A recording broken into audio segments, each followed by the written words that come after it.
upaya penegakan KPK itu tidak hanya penindakan, tetapi pencegahan itu menjadi penting sebagai bagian penanggulangan korupsi. Apa saja? Yang pertama, kajian jalan tol.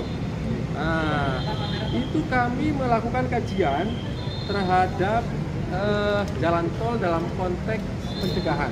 Ya, kami sudah paparkan kemarin ke Kementerian PUPR. KPK berharap dari temuan dan rekomendasi yang ada itu dapat membantu PUPR untuk melakukan perbaikan sistem tata kelolanya. Karena penting, gitu ya. Pencegahan korupsi bisa dilakukan dengan perbaikan tata kelola seperti ini, gitu. Nah, tentu hasil dari kajian ini menjadi acuan khususnya dalam pembangunan jalan tol ke depannya, karena kita tahu infrastruktur jalan tol terus dikejar kan. Kemudian harapannya tentu dapat menutup celah-celah korupsinya, sehingga praktek-praktek korupsi di dalam pembangunan infrastruktur seperti jalan tol ini bisa kemudian dihilangkan, diminimalisir, yang pada gilirannya kan kemudian manfaat dari infrastruktur itu bisa optimal bagi masyarakat. Tidak kemudian justru menimbulkan korban bagi masyarakat. Gitu. Kemudian hari ini tadi ada proyek cerdas berintegritas, tentu dalam rangka pendidikan anti korupsi, ya, kepada partai politik. Tahun kemarin kami lakukan ke semua partai politik peserta pemilu di tahun 2019. Di tahun ini KPK lanjutkan kembali untuk seluruh partai politik peserta pemilu 2024.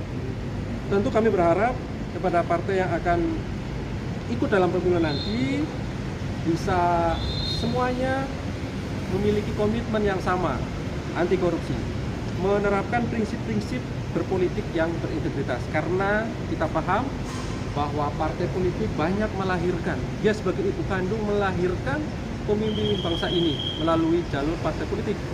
Hampir seluruh kepala daerah itu juga kemudian lahir dari partai politik. Oleh karena itu menjadi sangat penting di sini,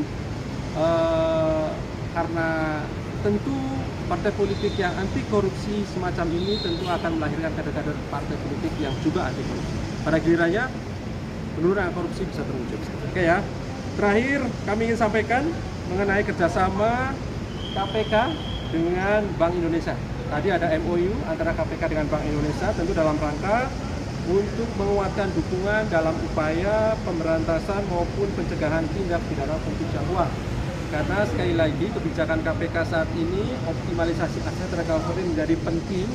Setiap penanganan perkara oleh KPK tidak hanya membawanya pada proses pidana badan penjara, tetapi menyita dan merampas aset-aset para koruptor. Jadi penting tentu ada kerjasama dengan pihak lain.